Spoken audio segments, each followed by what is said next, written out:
I want to welcome everybody. Thank you for honoring me for being here. It's very special. It gives me kind of goosebumps. So many special people in the audience. A lot of friends and colleagues for a long time. Distinguished speakers up front. And you know, what's the old joke? It better be distinguished than extinguished or something like that. Anyways, I do want to take a second to introduce my family, starting with my wife, Vicki, who's, please say hello to Vicki.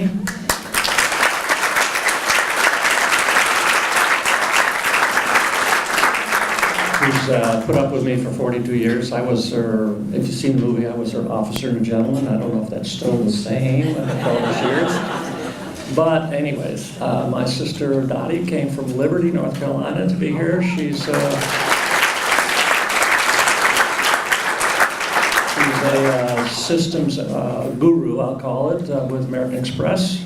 And she telecommutes, which is kind of neat.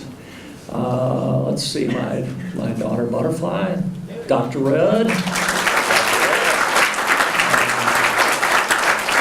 Who graduated from the College of Knowledge, Harvard and Harbor, as we call it, Tommy, right?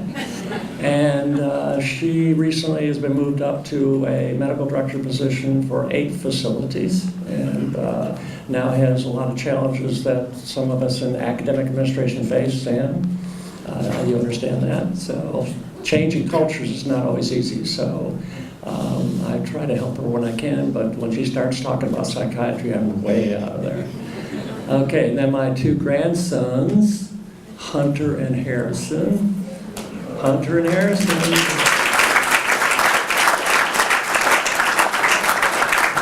And their dad, Jason, who's a wonderful dad to his kids, and does web design work. And we'll market him later, right, Jason? Okay.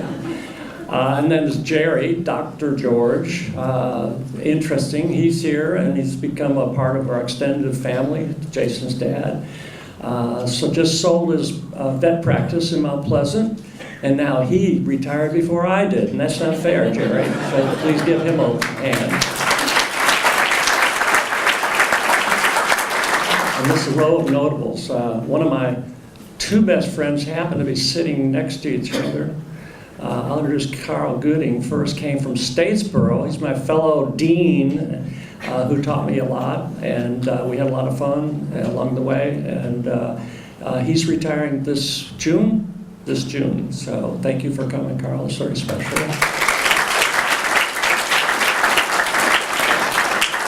And Doug Watson's with his daughter Christine. Doug has been my friend for a long, long time, put up with a lot of stuff. Actually housed us after Hugo, which was, for some of us, was a big deal because we were out for a long time, and a lot of challenges we faced on this campus at that time, just trying to get back up and running, and a lot of tribute to Harry Lightsey to get us moved very quickly. So again, Doug, thank you for all you've done for the Rudds. I really appreciate it. Okay.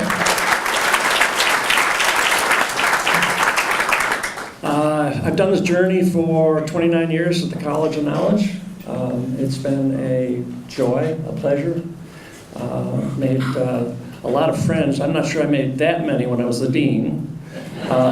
Some people understand that, I guess. But we've had a lot of wonderful times together, and I just want to say that. And I've spent 40 years in the academy, and that's just a wonderful profession to be a part of. To see young people develop and grow, and to help them, to support them, and then maybe even helping them after they leave here. Finding a W-O-R-K, you know, it's kind of like a job. You know, I think that's important too. And then even helping them, advising them in terms of what career changes, right? Because we all go through that, like I'm going to go through shortly after I grade 75 portfolios, which is a lot of work. So. But anyways, that's all about me. You're going to hear a little bit more. I specifically asked the 4 people up front to speak on my behest. I hope I'm not roasted.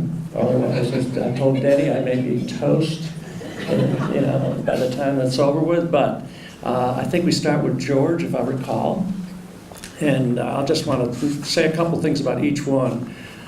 George was our first executive residence, and I remember being in the gym playing some, I think it was racquetball at that time. One of my colleagues across campus said, well, the next time you turn around, we're going to have an administrator in residence over in the business school. And I said, oh, okay. I can imagine that, and that's okay. I just kind of took it, and we've had a wonderful journey. Dr. Spalding, he's got an honorary doctorate from the college, and he's done some wonderful things, bringing our first executive here. That was quite a while ago now, isn't it, George? Yeah. And again, fostering the executive residence program, and what people don't know is he actually started doing some really good recruiting through the introduction to business class, and it's phenomenal work that he did along the way. Is there anything else I need to say before? Okay. Judge Alex Sanders, one of my two favorite presidents. Why? He has the greatest stories that he tells. But that's not it. He embraced diversity. He did the bully pulpit stuff on campus and off. He increased our percentage very significantly in terms of diversity. He moved us, and I think Sam will remember that, he moved us very heavily into the global stuff. Alan, he really pushed us in that direction, and really fostered a lot more outreach to the community and the state. And I will always, as Alex always says, I will be eternally grateful, Alex Sanders, for being my president. Okay, we've got two more people. Tommy Baker's up here, and I'm going back to sit with family after I finish this. He always teases, we're null and void. He never says who's null and who's void. But one thing about Tommy, he stuck with me a long time. First chair of our advisory board, but later on we called it Board of Governors. That was a long story too, but won't get into that. We won't get into the Colony House story either. But anyways, don't do the Colony House. Okay. Tom Livingston, you told him about the Colony House, right? The reality. Anyways, first entrepreneur in residence. Both George and Tommy are distinguished executive residents and distinguished entrepreneur residents. He did so many things for the school. I remember when Alex said, go to Columbia, raise some money. I said, well, how do you do that?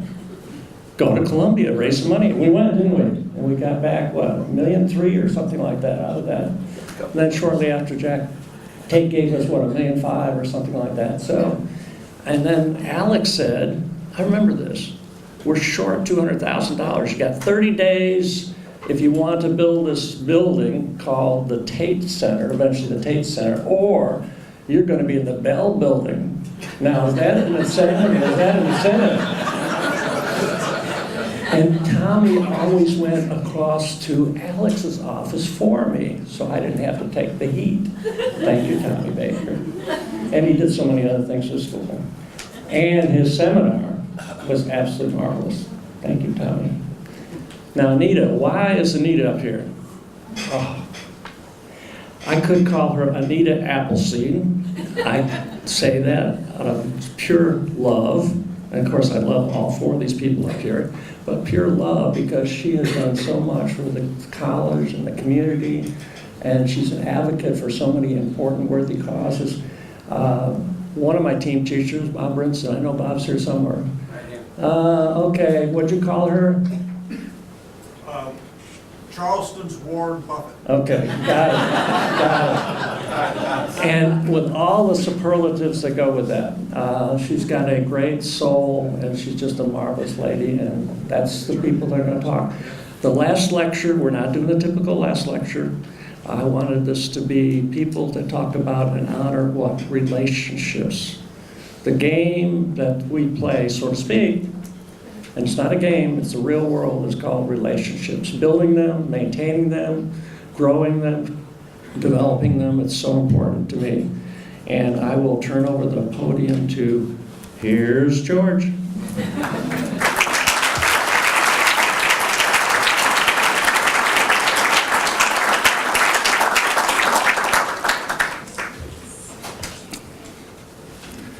Thank you very much, Howard. Thank you for the invitation to be here. It is very inspiring, believe me. It is an honor to be here for several reasons. I'll give you two. Number one, having an opportunity to visit with the students. The students are something that I always look forward to. It's stimulating and rewarding to be with these future leaders.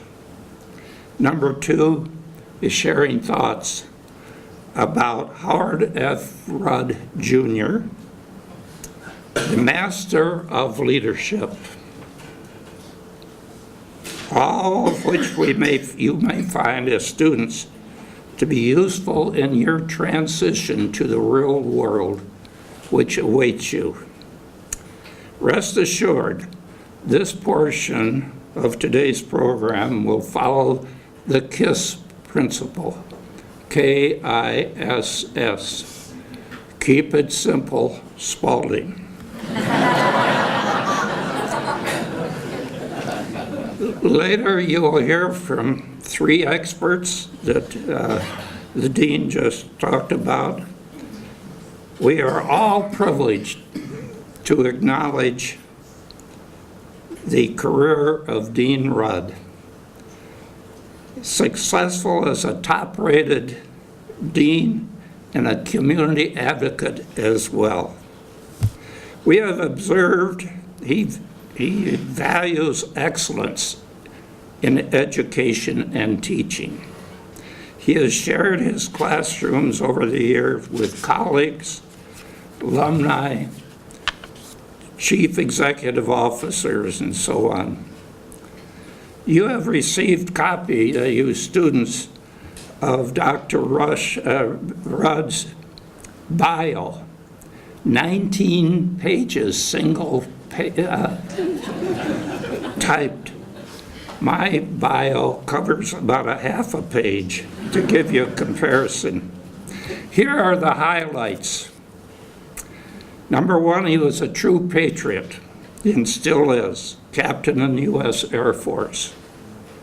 He is highly educated, Texas Tech University, Syracuse University. He brought his leadership qualities to the College of Charleston in 1982. At this beginning, he was the director of the business department. It was not a business school at the time. Now here is how you can benefit, students. How he took the business department through years of preparation to a nationally recognized school of business. How did he do it? He did it, and he demonstrates true leadership. He started with a plan. You too, students, will need a plan after graduation, your own business plan, if you will. His plan included a vision for a future business school. He communicated his plan to the faculty and to the administration, which offered great support. Dr. Rudd's plan included the physical expansion of the business school, including the Tate Center and the Beatty Center. And incidentally, Howard, you might be interested. I talked with Dr. Guy Beatty last night. He regrets very much that he could not be here. He's in Virginia. He has the utmost respect for Dean Rudd. He says, I have always enjoyed my association with Howard Rudd. On every issue, I could count on receiving the facts and the truth. In my opinion, Howard Rudd was one of the finest deans anywhere. And he said, tell them that Betty and I extend best wishes to the dean and his wife for well-deserved retirement And then he said, although it is difficult to imagine Howard retired. Dean Rudd established a board of advisors. The faculty objected to the word advisors. Dean Rudd listened, and the mark of a good listener, a good leader, and changed the name to Board of Governors. He planned expansion of the number of courses offered, such as hospitality and tourism, entrepreneurship, and the intermodal program, which featured a study abroad agenda. He also set in motion the objective of the School of Business, offering a master's program. With all this going on, he became involved on Charleston boards and committees too numerous to mention, including the South Carolina International Trade Association. He recognized early on the importance of the business school being involved in local commerce. Another successful endeavor, and he mentioned this, the Executive in Residence Program. Successful executives, mostly retired, were persuaded to teach a group in their profession. We have several here with us today. One is Mr. Ben Lever, who is still as an executive in residence and teaching international business.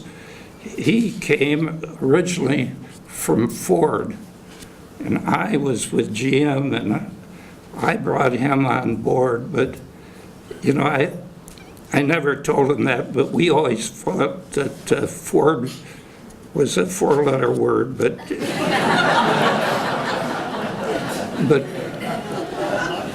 we also had Eric Nielsen, a former executive vice president of Standard Oil. He is here today. And we also have Tommy Baker, who has been an executive, and he's taught entrepreneurship for 25 years. What a break for students to have that type of business involvement in their curriculum. The Executive in Residence program was so successful that many colleges and universities came on campus to learn about the program. Just think how Howard Rudd's original plan has improved over the years.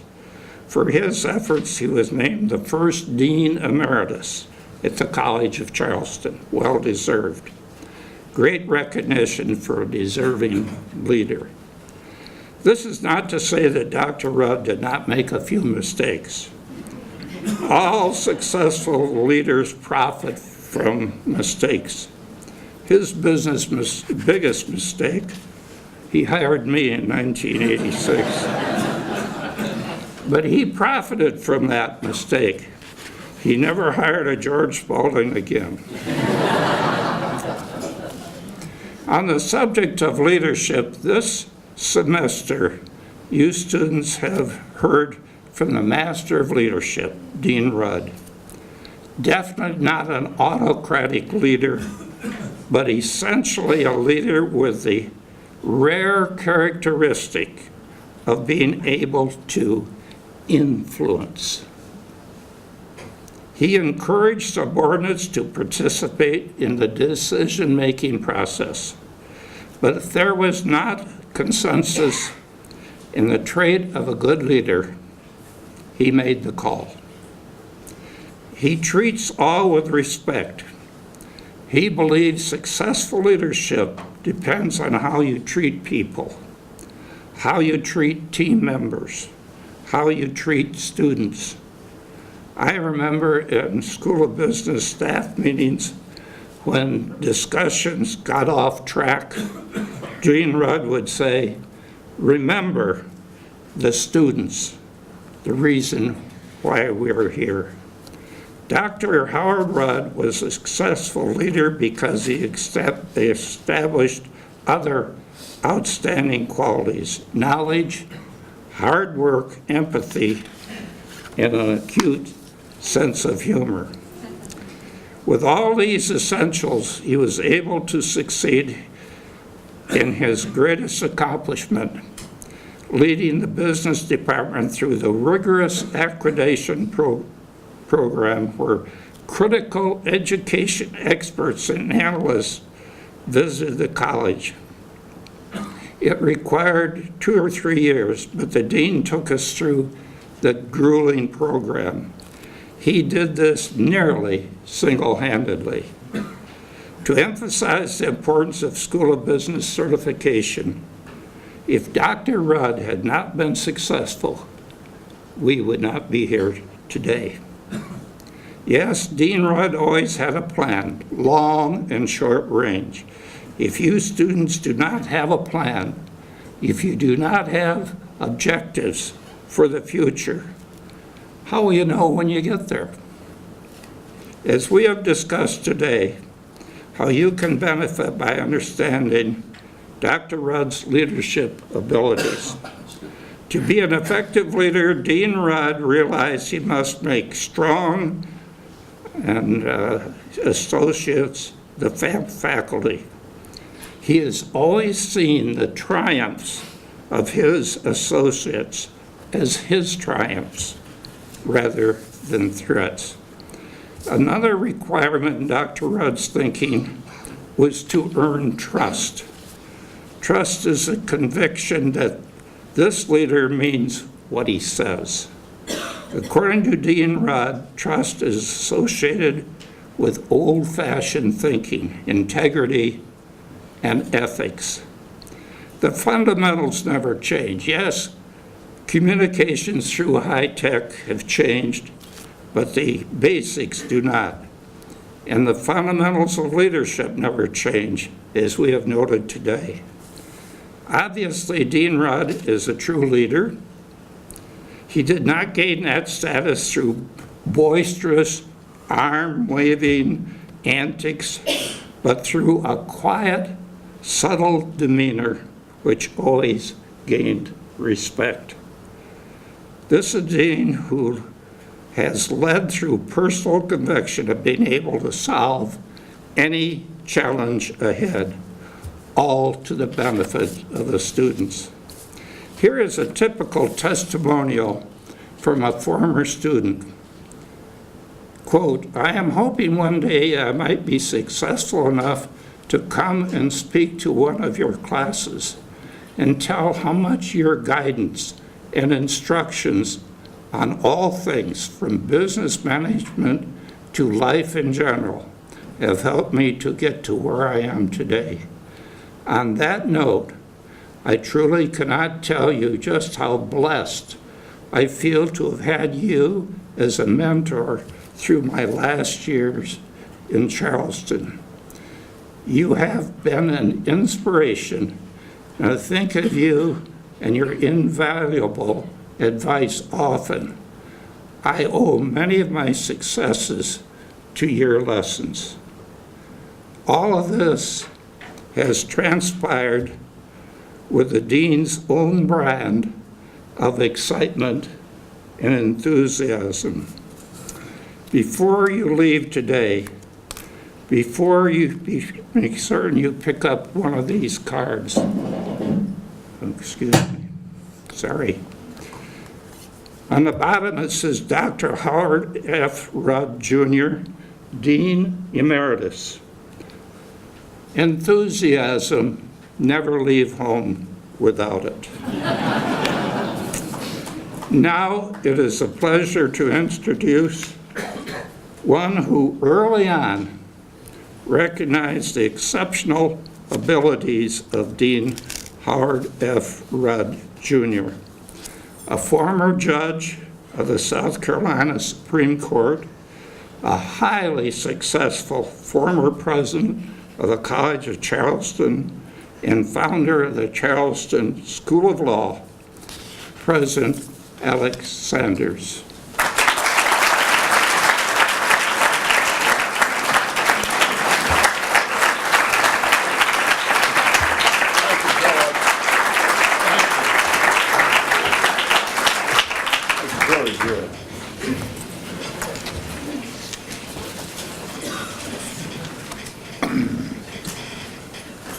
At the College of Charleston, we never get tired of bragging about the fact that the college was founded by 3 individuals who signed the Declaration of Independence and 3 other individuals who were authors of America's first Constitution.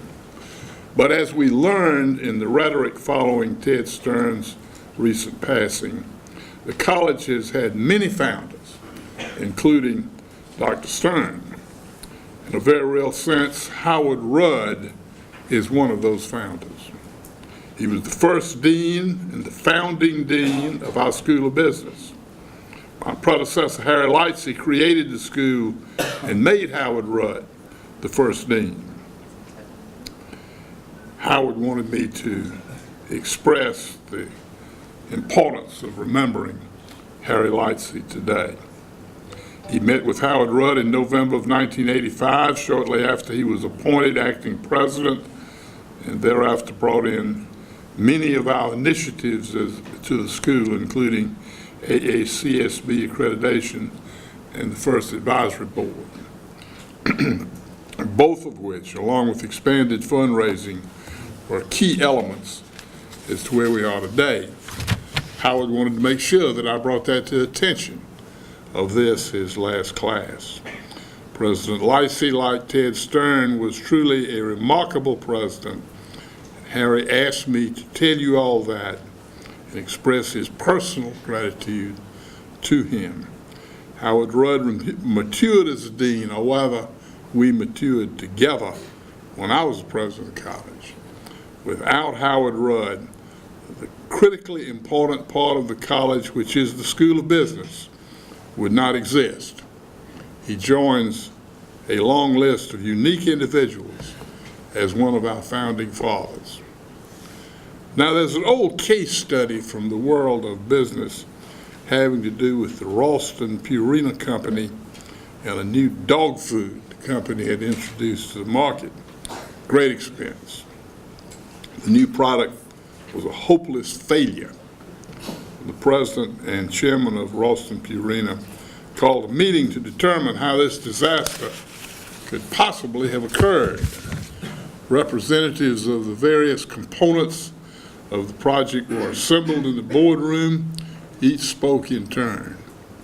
The scientists assured the president that every care had been taken to ensure that the dog food was of the highest nutritional quality. The head of the marketing department outlined the complex processes that had been put in place to bring the dog food to the retail market in an unfailingly timely and efficient fashion. Representatives of Ralston Purina's advertising agency spoke of the maximum effort which had been undertaken to promote the dog food in an attractive way. Others spoke to every conceivable aspect of the endeavor. Everybody who had anything to do with the new dog food guaranteed the president that everything possible had been done to guarantee that the new product was a success. Yet the dog food was a failure, hopeless failure. What in the world could have happened? The mystery was revealed when a young junior executive spoke up from far down the table. The dogs don't like it, he said. Dogs don't like it. Well, the lesson is obvious. So when I was given the task of appraising the career of Howard Rudd, where do you think I turned? I remembered the lesson of the Ralston Purina Company's dog food, and I asked the dogs what they thought of it. Now, I don't have access to the student ratings by the College of Charleston. I guess the deans do. I don't. The rating system of professors at the college is a deep, dark secret. But I can tell you what the students have said on a private website called ratemyprofessor.com. Y'all know what that is. Faculty hates it. Students love it. Listen to a representative sample of what his students have said about Howard Rudd over the years. Dr. Rudd makes it easy to do well in his class. He has a ton of real-world experience. He offers great suggestions for resumes, job searches, etc. He cares about the students. He's a great professor. Take him and learn a lot. There are no professors out there like Howard Stern. He truly cares about his students, and he does everything in his power to help them. He has a great network of colleagues, and he's willing to help his students even after taking his classes. He's extremely approachable. He is so awesome. Very caring about his students. Great teacher. Great teacher. I loved his class. I took this class over the summer, and he is hands down the best professor I've had at the college. Not only is he very friendly, but also very helpful. He is great to have as a mentor. He is truly willing to help students with any type of problem, be it technical or otherwise. He's very approachable and honest. He is hands down one of the best professors at the college. He's the best business professor at the College of Charleston. I hope he will teach for many more years to come. He makes the college worth attending. He's there for the students and not for the paycheck. Thank you, Dr. Rudd, for sharing your knowledge. You're the best business professor at the College of Charleston. Those are the uniformly expressed opinions of the students of Howard Rudd at the College of Charleston. Not a dissenting opinion that I find in all of those student ratings. Ladies and gentlemen, quite obviously, the dogs like him. He held the title of dean from the outset of the School of Business, but the highest title on any college campus is the title of teacher. Higher even than that title of coach is the title of teacher. I can't imagine any higher praise that can come to a teacher than the praise of his students. After all, they are the whole reason we are engaged in this noble endeavor. So on behalf of his students, I quote Hamlet by William Shakespeare. Goodbye, sweet prince, may bands of angels sing thee to thy rest. Now, Tommy Baker will follow me. Tommy Baker is, among other things, my personal hero. I resolved at least 15 years ago that I would never buy a car that Tommy Baker didn't sell me. And that's become increasingly easy to do because, Nellie, as I can tell, he sells every kind of car.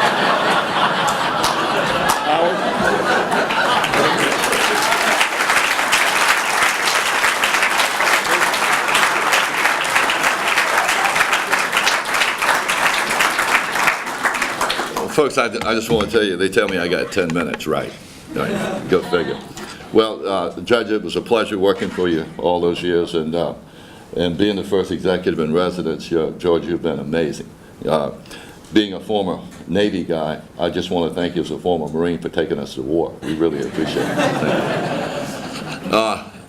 You know, I do, but I want to get serious just for a second. There's a special guy here that helped us with our MBA program, and with all due respect, it wouldn't have been done without him. Former executive for the college, and Mr. Hine over here, General Hine, if I may say, but thank you so very much.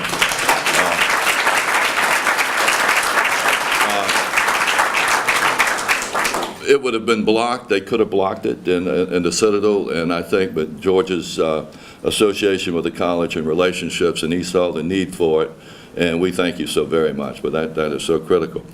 But folks, I came here, and I remember working for Howard in 1992.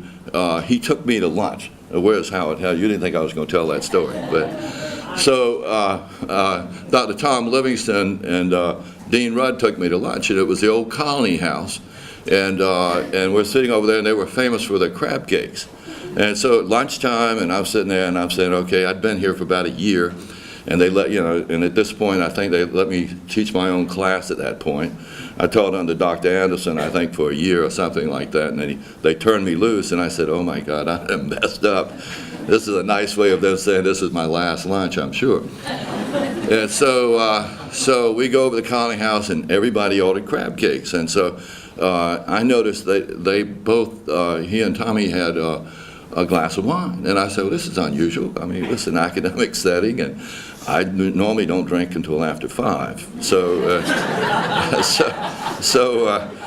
anyway, we got through with lunch, and you know, we just kicked the can around a little bit, and it was fun. It was really fun, and I'm feeling a little bit better. And I'm saying, well, they're just gonna bring it down real easy on me, and they're just gonna tell me, you know, to take a hike. And, you know, maybe you need to be selling cars full time instead of So anyway, I can't remember who said it, but they kind of had it rehearsed a little bit, and and I'm saying, all right, here it comes. And then he says, Tommy, would you chair the Board of Governors, or our board for the college? And I started laughing, and I said, are you kidding me? I thought you were here to fire me, and now you're telling me. So that's kind of the way it started. And you know, when Howard and Tommy Livingston and Perry Woodside brought me in, and they kind of treated me like I was one of them. And I didn't have doctor next to my name, but it's just been one great ride. We were null and void for about 8 years, I think it was, Howard, and you know, it was frickin' frat, Mork and Mindy, I mean, you name it, that's who we were. We were a pair, and the thing about the judge, he says, and I'm not exactly sure he said it in this manner, but he said, now, Tommy Baker, you're a former Marine, and you know about those reconnaissance, and you know, we got to ask you to go to Columbia and bring some money back to the school. And he says, you know, in the Marine Corps, if I'm not mistaken, if you don't get the money, we probably don't want you to come back. And so I'm sitting there saying, oh my God. And so anyway, I go up there, and I think we went 2 or 3 times before, but it got down to, I remember this vividly, I don't think we had cell phones back then, it was so long ago, but I remember it got down to a vote, and Harry Holman was in the legislature at the time, and but Harry became mayor of Mount Pleasant, and I think everybody remembers the great Harry Holman. And it got down to a trade-off between Harry Holman and Gilda Codd Rodman from South Carolina State. And so I kept looking at Harry like this, you know, and said, I'm over here. And I kind of let Harry know when they took a break. I said, Harry, I'm not leaving. The judge told me not to come back until I brought the money home. And so they went behind the podium, the stage, and they worked something out. And then Harry came back and sat down. He goes, like this, and I said, oh heck, I think we done got the money.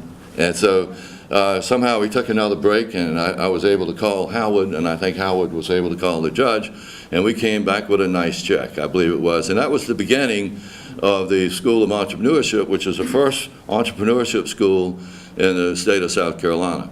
And about that time, Howard, if you help me, the base closure, that was in '93, and the School of Business, and over at the J.C. Long building was the hub. And we had admirals, we had generals, we had everybody. Bill Fenn was head of the Alliance here in Charleston, and we'd all sit around saying, well, what are we going to do? We just lost 50 or 60,000 personnel, and we thought Charleston was going to fall off the face of the earth. And but the incubator and the resolution was the college and the business school, and everybody came in. And I remember one quick story, Howard, that there were admirals and generals sitting around, and you asked me to chair that particular board, and I can't remember who it was, but they said, now, Mr. Baker, you chairing this board, and would you mind telling me what rank you were in the Marine Corps? And I said, I was a sergeant, E5, sir. And he said, well, how in the world can you lead these admirals and generals? I said, sir, I'm not sure, but I'm sure happy to be here. So that was kind of the deal. But we got through that. But it was the College of Charleston and the business school, and how it was because of your reputation. And what I remember above all was, I remember 3 or 4 kids over the period of time that I was associated with Howard, they couldn't graduate because they needed a few hours to graduate. And the parents were here, and you know, it was real tragic because when they totaled up the credit hours, they didn't have enough to walk. And Howard made it so they could walk. And I'm saying, well, Howard, can you do that? And he says, absolutely, I can do that. And he said, but he told, and I watched what he's told each one of them. He said, now, I'm telling you, you go into summer school, and I'm going to watch you this summer, and you make sure, because if not, I'm going to tell your mom and daddy. So he had them lined up. He knew what he was doing. They all graduated, and we followed them and all that stuff. So that was great. But, you know, Howard, I think that what we remember and what we know about you is we feel you throughout the school. We feel your imprint here, and that'll never change. And who you are and what you've done for all of us, you were the Johnny Appleseed, and but you did it with a kind heart. I mean, your heart's bigger than your whole self, and we know that. And it's a bit. I'm not talking about your size, Howard. Yeah. See, I can do this. I can do this and get away. But I'll tell you, Howard, we know you're here, and I think for years and decades to come and forever, as the judge says, you know, you're imprinted in this school, and you'll always be remembered. And 25 or 26 years, the school is now what it is. But the board you started is the strongest and most powerful board in the state of South Carolina. And you've got to be proud of that, and we're so proud of you. So, Howard, I could go on, but these guys were great. And then we've got a great young lady here that's been a fellow board member and been my friend for all these years. And I just want to tell you, what hasn't she done? I mean, get out of here. And she is so amazing. And she was the fiber and the thread, she and Bill Finn, as far as keeping the school throughout the 20-some years I've been associated. When they got tough, Anita and Bill Finn were there to make sure this school went forward. And so, and not only that, but her many accomplishments, not only as a board member, but also the fact that she, and again, I hope I'm not embarrassing Anita, but she is soon to be in our Wall of Fame here at the college, which is the most prestigious board out there. But folks, if I may, my friend Annette Zucker.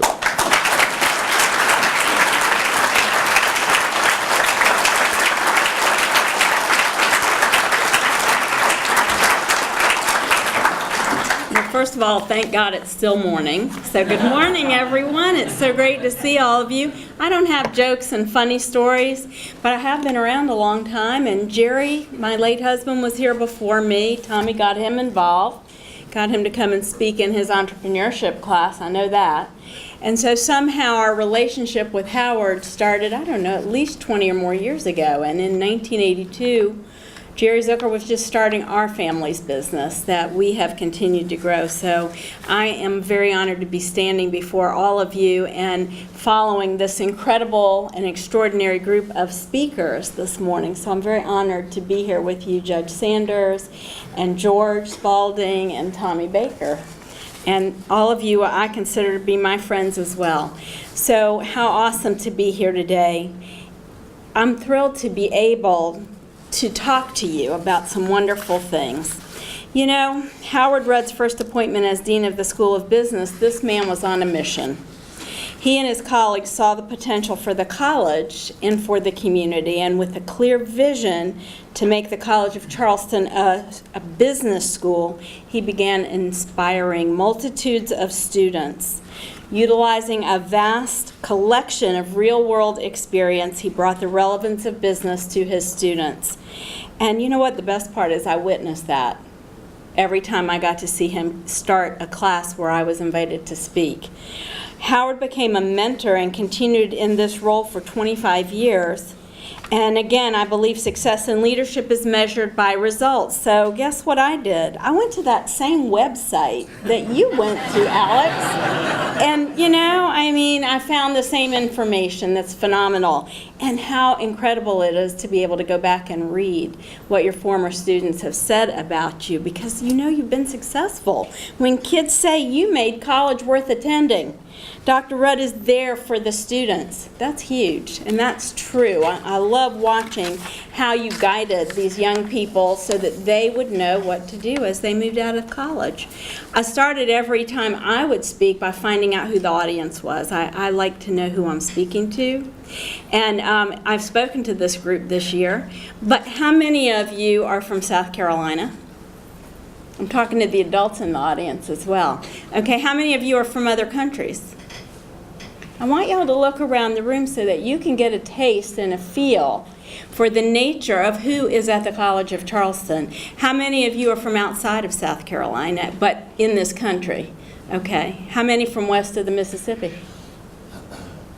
So we get a nice flavor of the geographic diversity of the people that come to this School of Business. Okay, granted today we have a few adults in the room. But Howard, you know, you draw these young people together. And again, these young people realize they're going to have something to take with them for life. Plus they can learn from each other, and we can learn from them as well. And you know, having diversity of every kind is really important in people's lives as they're growing up.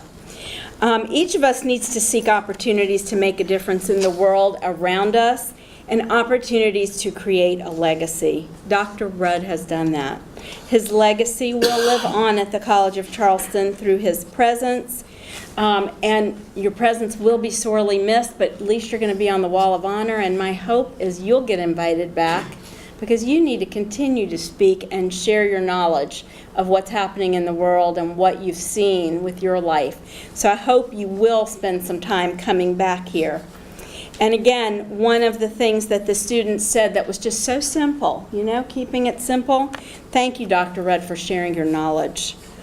My late husband, Jerry, and I shared a really close relationship with Howard for many years. And over 10 years ago, Howard began inviting me into this class, and I thought, why is he inviting me? And I really didn't understand, but the opportunities were incredibly invigorating for me. He gave me a unique stage from which to inspire young minds and to challenge them to think about life from a different perspective.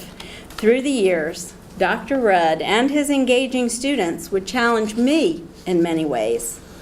Ultimately, I found myself wanting to know more about the students, and again, I was fascinated by the diversity in the classroom. I wanted to learn about their lives and their experiences as well as their interests in community service. And every time I would come to speak, it was always interesting to me to see, is there one person involved in community service or are there 50 people involved in community service? And one time I actually did go to a class where only one student was involved in community service. And frankly, that really surprised me because that was something that I really try to push with young people because it's such a great way to network by being involved in a community. Anyway, it was always great knowing that some of our young people truly did get very involved and they created new opportunities for us to do good in the world. Howard turned me on to, I became a student. Okay, I became Howard's student. You taught me so much, Howard, and you don't even realize it. You taught me so much about business leadership. You taught me so much about how to think and about how to have a vision for my own life and a plan. And so in my life, I came here in 1978. I've had the pleasure of playing many roles. In the beginning, my focus was on my role as teacher, mother, and wife. But soon I found new responsibilities in community involvement and philanthropy. And over the years, I morphed into a different person. There were times when change came via choice, and other times when change was thrust upon me. As a personal friend and a mentor, Dr. Rudd witnessed the evolution of a significant part of my adult life. He used to refer to me as a teacher leader, a title I fondly received and appreciated. In 2008, Dr. Rudd invited me to speak during one of his lectures. After class, Howard came to me and said, "Wow, you sounded like a CEO." I'll never forget that moment because he didn't know what was happening in my life. 3 weeks later, Jerry Zucker passed away. And it was one of the toughest times in my life because I had to come and stand here and still be on for the students. And I actually really changed my entire style of presentation that day. And he made me realize I can do this. I can be a CEO and I'll be okay. And he really helped me grow and morph. That moment, Howard, was probably one of the most special moments in my life because I knew I was going to need a lot of strength and you helped provide me with the strength that would allow me to enter into the role of chair and CEO of the Intertech Group. Years later, I still find myself drawing from lessons learned from Dr. Rudd and his students, especially the time that you said, think about the challenges that you face. Talk to the students about 3 things that are the greatest challenges that you're facing as a leader now. And that's another one of those unforgettable moments that made me stop and think and really take note of the things I wanted to be talking about to the young people in this classroom. And you know, whether it was Howard challenging me or the students challenging me, every time I would come back, something would change in my presentation, and it was because of what I learned and how you, as my friend, helped me to change and grow as a leader and as somebody. I want to thank so much for being a mentor, a confidant, and a friend. Thank you for all the years of service and the legacy that will live on for many years to come. And now, it's with great enthusiasm that I invite another speaker up to join me, fellow board member and Howard's former student, Justin McLean.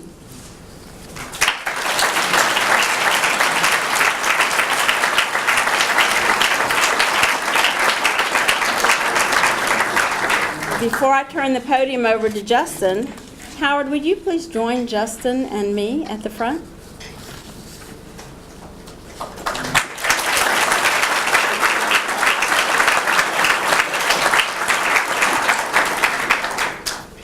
Howard's lasting legacy is his example of service leadership in the classroom and the business community. We want his legacy to be carried on by other business faculty who follow in his footsteps and who will also chart new territories for the school and our students. Justin and I are very proud to announce the establishment of the Howard F. Rudd Distinguished Faculty Award for Service Leadership Endowment. The Endowed Rudd Award was established by Justin and me to recognize outstanding, high-performing business professors who lead by example and advance the mission and the global vision of the School of Business. And now I'm going to turn the floor over to Justin to share a few words of his own. Thank you all very, very much.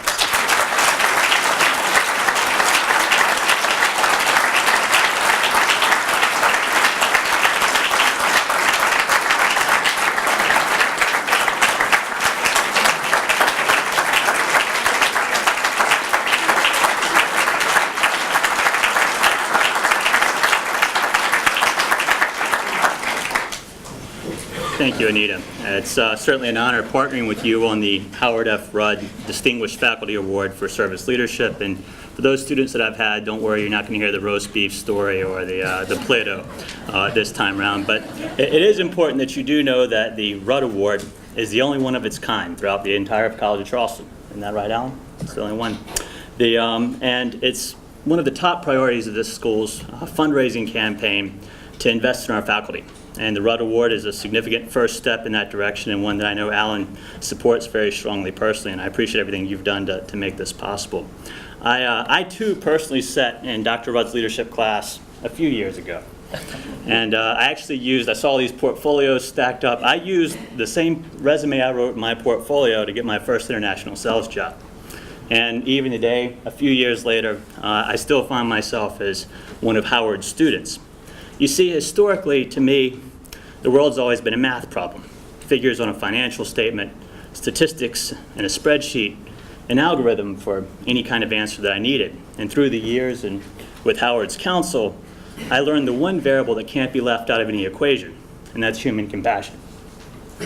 Howard's taught me a great deal about the importance of rewarding people. And I believe rewarding the motivations of quality faculty is inherent to the quality of College of Charleston. The more our faculty is motivated to serve, the better prepared our graduates are for their careers. This endowed faculty award is designed to inspire professors, teachers, to seek the highest of standards in service leadership, teaching, research, and community engagement, in much the same way that Howard has through his own personal example. Each year, one professor will be chosen by a committee that Alan appoints to receive $10,000 for the purposes of research and professional development. Anita, the donation that you and I gave will maintain this level of award from our investment proceeds for as long as this institution shall exist. So Howard, it's with great pleasure that Anita and I create this award in your honor, and we thank you very much for what you've done for this school, this community, as well as for us personally. Thank you.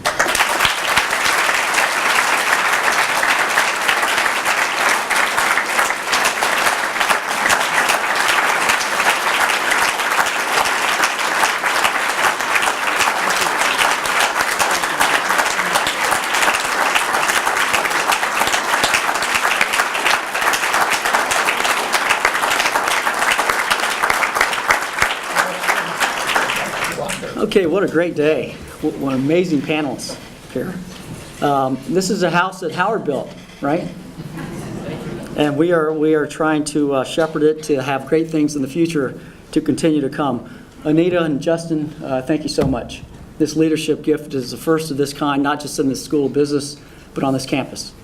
And we're hoping that just as Howard's leadership has continued to create great things after he was dean, that hopefully other awards will follow that are comparable like this, that will demonstrate leadership and greatness, because we really do have excellent faculty and we have amazing students. So Anita and Justin, thank you for your leadership. Students, faculty, colleagues, let's take a few minutes. Does anybody want to say anything to Howard at this point? Any type of reflections, especially you students? Anyone? Don't be shy. Be the first. Go ahead. Hi.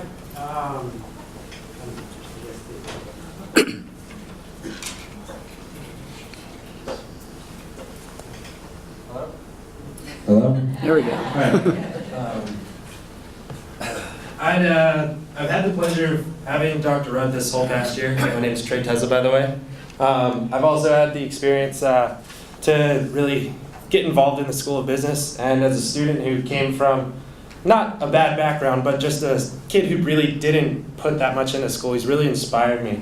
I've been involved in Tommy Baker's class, which, as I'm learning more and more, is a direct result of Dr. Howard Rudd's efforts to improve the business school.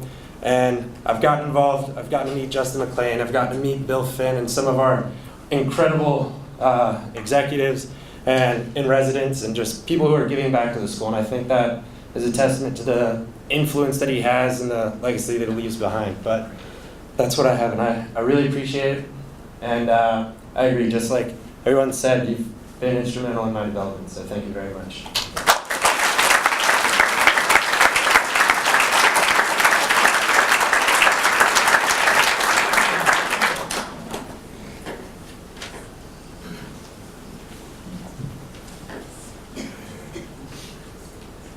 Well, I'm Eric Sullivan. I've had the pleasure and the honor of helping Howard over the last couple semesters.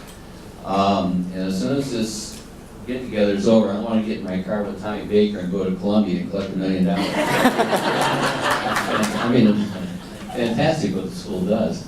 But I want to really appreciate Howard for taking me on. I was a student and sat in class and learned, and I didn't know that teachers were ranked higher than coaches, but I'm a coach and he's a teacher, so I guess you got it over me.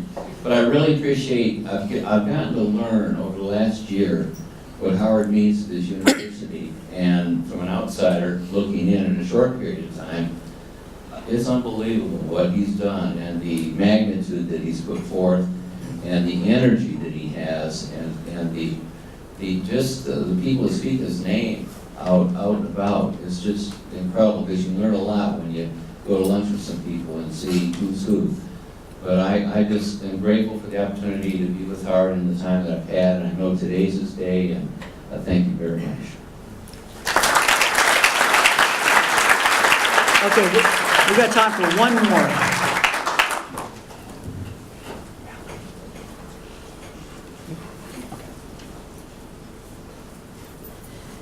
I'll be quick. I had the privilege of meeting Dr. Rudd when I was working as a lowly grocery store cashier last semester. Him and his better half wandered in, and he was wearing a College Charleston sweatshirt, as I'm sure you always represent the college. And they came in and I asked him, do you have kids that go there? Are you a professor? And he said, yeah, I'm a professor in the entrepreneurship program. And next semester is my last semester. I had absolutely no interest in being an entrepreneur or taking any of those classes. But like I'm sure every other student here did, I went on Rate My Professor and kind of looked him at. He was talked him a little bit. But I was like, I need to be in these classes, so I signed up for his 8 a.m., which no student wants to do. And then also for this 10:50 class. And it's honestly been the best experience of my college career. I'm not a public speaker, so I'm shaking. But I actually took my resume and cover letter that we made in his class a few weeks back and applied for my first big girl job. I still have a year left of college.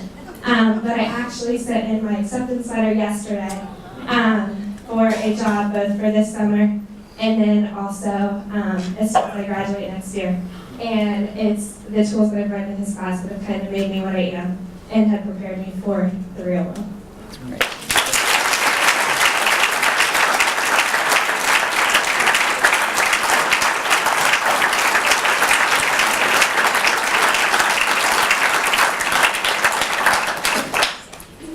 I have my own book. It's called Rate My Dean. I've spent 42 years in higher education, and I can honestly tell you that this man that's standing next to me right now is the most authentic teacher that I've ever met.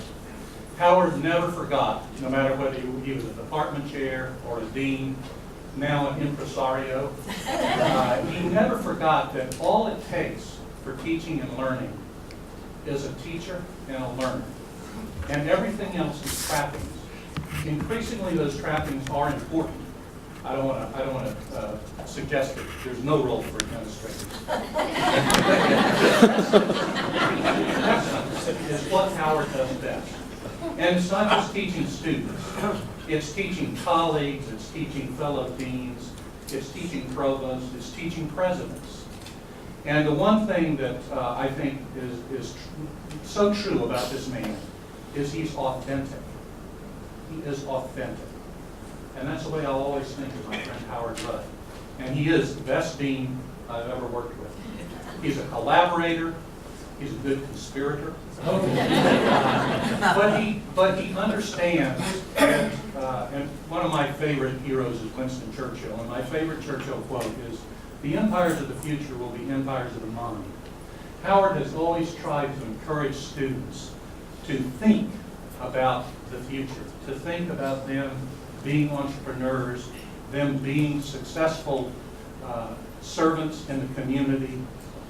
He has done a better job than anybody I know of inspiring young people to reach, to exceed their grasp, only to grasp successfully in their future. So thank you, Howard, for who you are.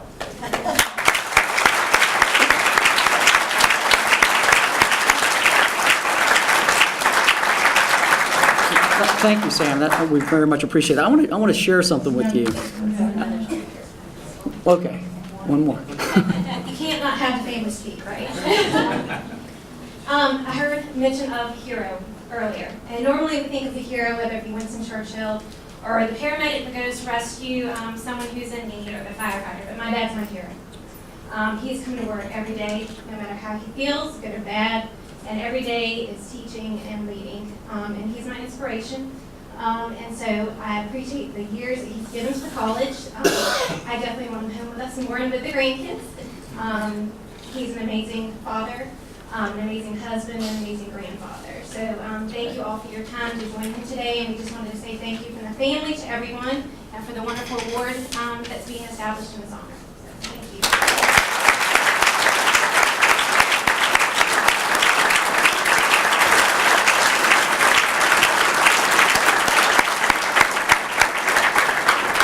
I know Howard always talks about his family. I mean, that's number one, always, so we very much appreciate that. I do want to share something with you, though. Howard has had tremendous ratings on ratemyprofessor.com. He put those remarks on there, by the way. Tommy, you did the same thing, didn't you? Okay. No, just kidding. They're all well-deserved. I do want to say, Tommy Baker, that he's taught for us for 22 years. And never took a paycheck. And today was your last teaching day, is that correct? Getting ready to have it. Getting ready to have it. So I want to just a round of applause for Tommy Baker.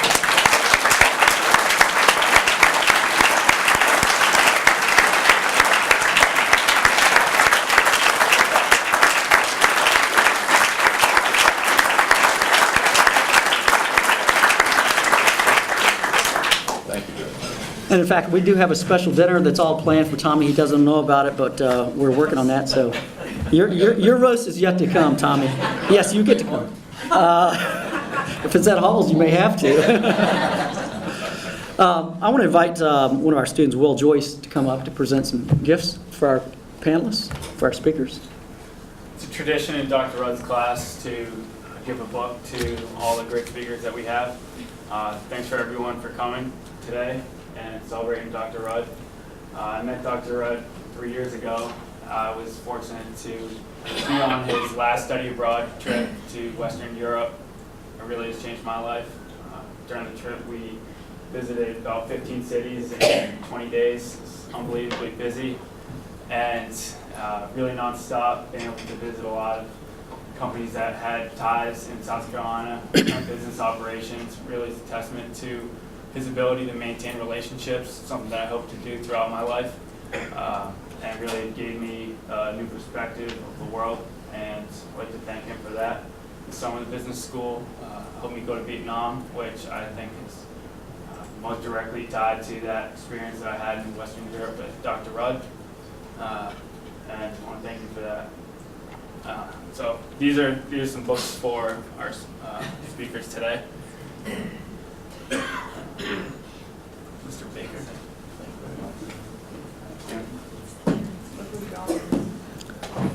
We'd like that read by next week, Tommy, please. Mr. Sanders.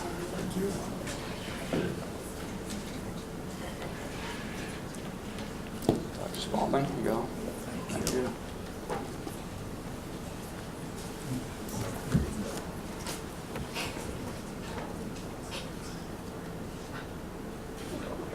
Just give her anyone right now. We'll figure it out later.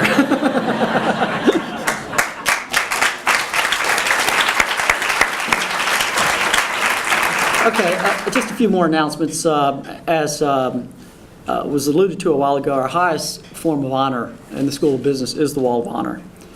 You'll see it as you walk out. Our first or inaugural inductees, where two of them are here, Tommy Baker and George Spalding. Our third one, of course, Guy Beatty. This is the Beatty Center. And we are so excited about the next round of inductees. Extremely deserving of this highest honor. I already mentioned Dean Howard Rudd is going to be up there with Annette Zucker and with Bill Finn. Where Bill? Bill, would you raise your hand? With Bill Finn.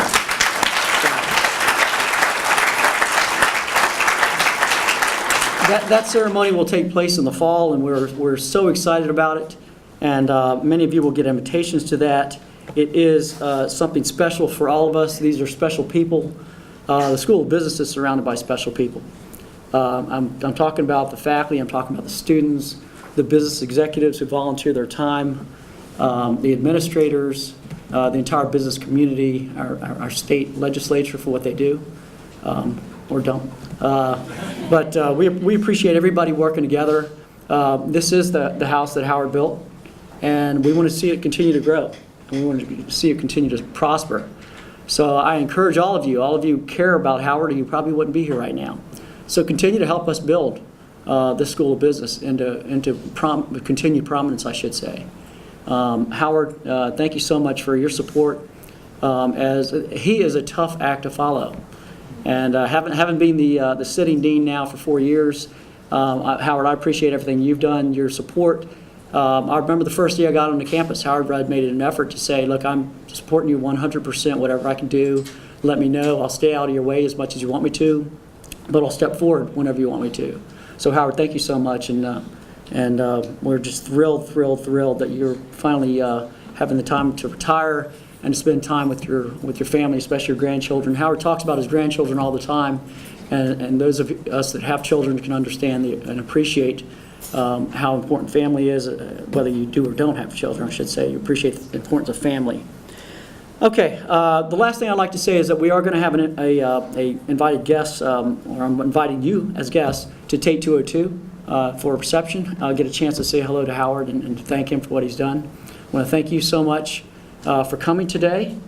If there's nothing else, we'll adjourn to the Tate Gallery. Thank you very much.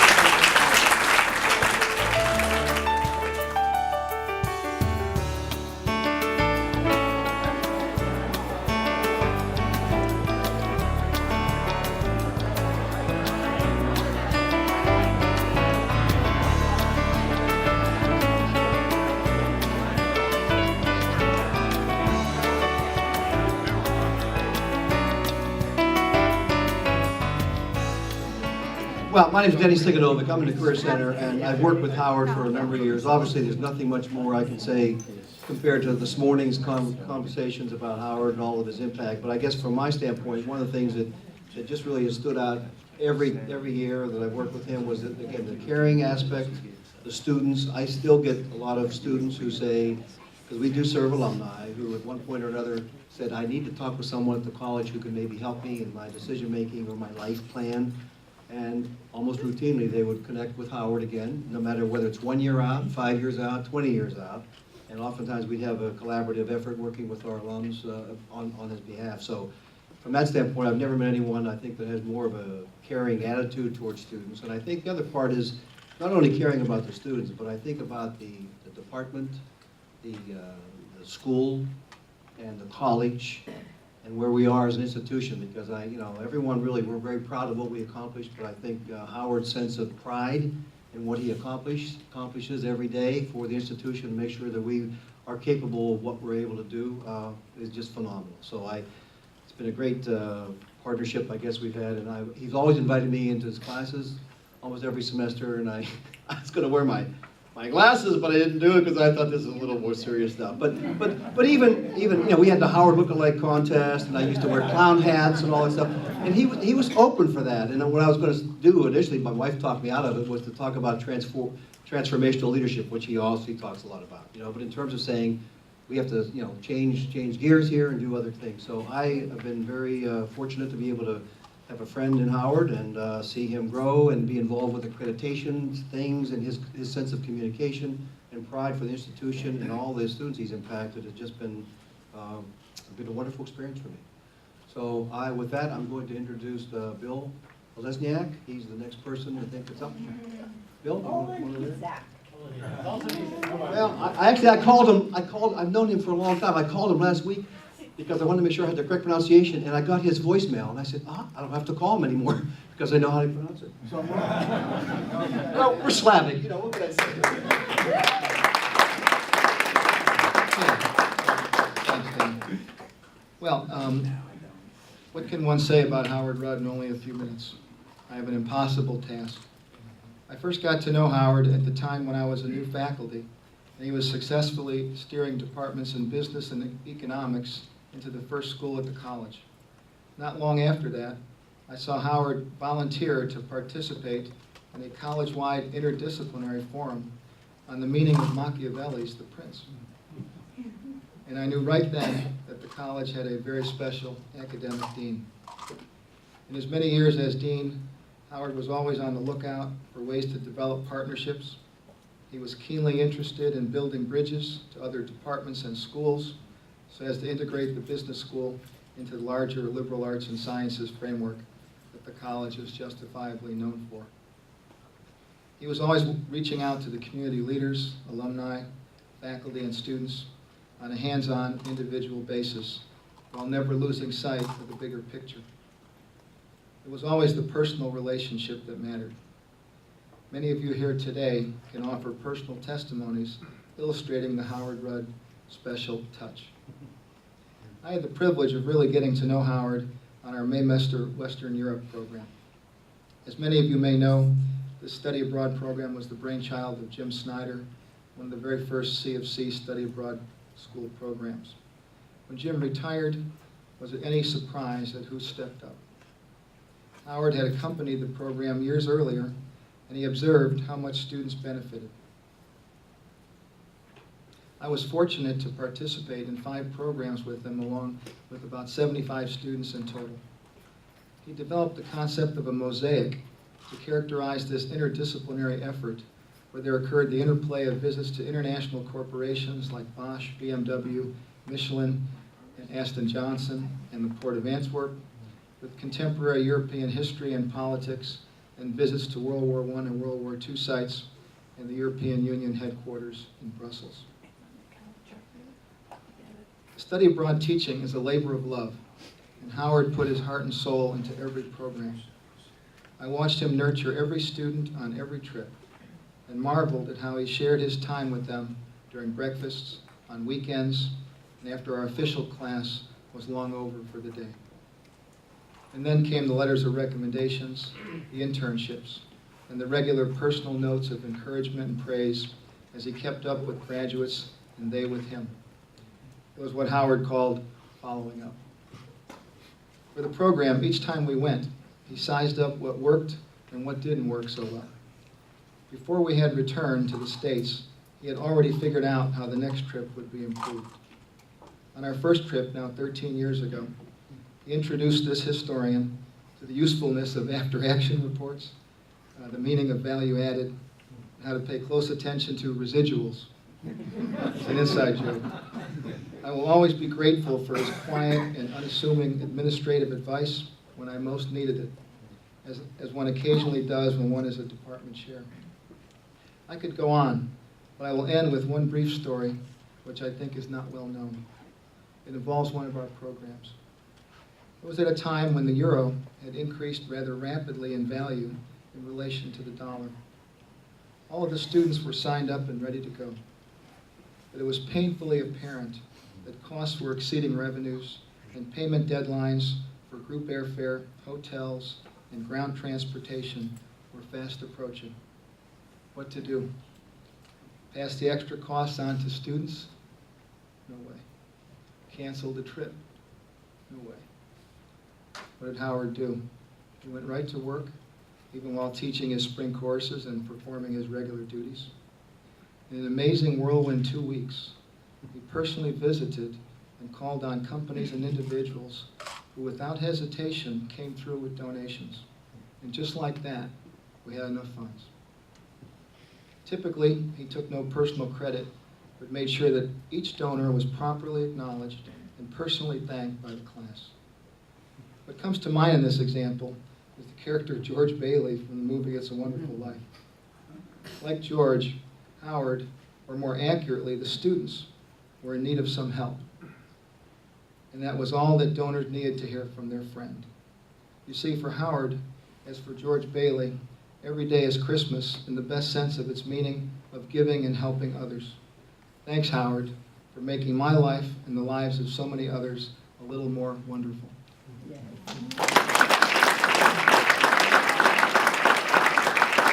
now we have Tom Kent.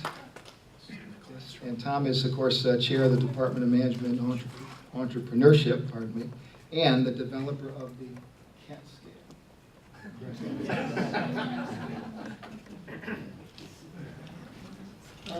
I've been affiliated with the college since 1975. That even predates Howard, I believe. Yeah. 1975. I've been an adjunct member most of that time, but joined the faculty full-time in 1999, and I've loved every minute of it. I wanted to be sure to acknowledge Vicki, long-suffering wife of Howard. And I should tell you, Vicki, when I consider the possibility of retiring, Joanne always says something like, no way, honey, I married you for better or for worse, but not for lunch. Well, you got him for lunch. And though Howard is one of my favorite lunch partners, well, I must tell you, we play better than we work together. So hopefully we will have many hours of playing. Well, if you ever want to send them our way for lunch again, I'll be glad to take them on. We've had so many lunches lately. There's one restaurant right around the corner that when we walk in the door, they put in the order. Okay, I'd like to read you something. It's called an allegory. The train sat like a hulking creature charging at its tethers, as though it couldn't wait to get on to its next destination. Snorting steam from its nostrils and belching black smoke, it seemed to know the time for its task was approaching. The crowd shuffled on the platform. They had all arrived to wish him well and bon voyage. It was time. He could see this day coming for years, but it was never time. There was always more to do, but now it was time. It had been coming for a long time, and then it just seemed to happen. The time to go just showed up. The time arrived, like this train. Now the crowd talked among themselves, some murmuring quietly, some laughing uproariously, remembering silly moments from days long ago. Some trying not to give voice to those secret eruptions of regrets for things said or done, or moments of thoughtlessness. Most not knowing what to say or how to put into words decades of fondness, thankfulness, admiration. After all, what do you say to a man who gave unselfishly, who gave credit but never demanded it, who elevated others above himself, who connected most of these people on the platform with each other for their purposes, not for his? And so he moved Charlie Chaplin-esque from soul to soul, almost apologizing for putting them in this terrible position, this awkward stance. Once again, he was taking care of them and ignoring his own self, as he had for all these years. The years flew by, as they say, with hardly a word of gratitude. It took this moment, this black hole of time on this forlorn platform that marked his leaving. They woke up. All that he had done, all that he had stood for, the way he was, who he was, became suddenly clear.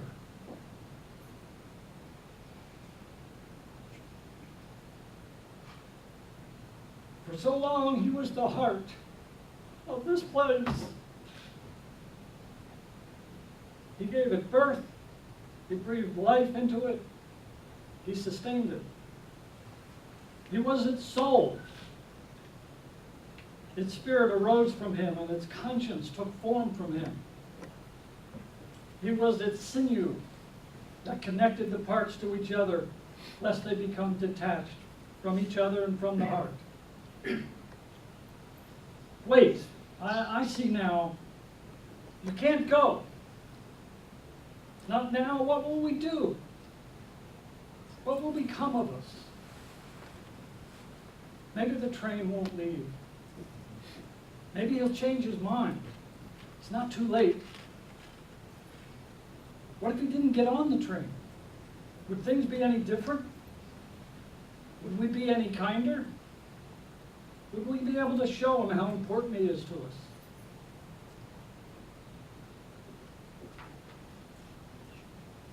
Would we be able to say, I love you? Oh, and that is what the gatherers were at least slightly afraid of. What will become of us? Oh, we'll go on, but go on to what? That emptiness sends a shiver down some spines. But now the shrill whistle blows and the conductor calls out. The train seems to shudder as tethers tighten under the strains of the beast. All aboard! The creature lurches once and the tethers strain. Last farewells are spoken. The creature huffs and bellows. It moves as the tethers break free. It's really moving slowly now. Then faster as the creature gathers its legs.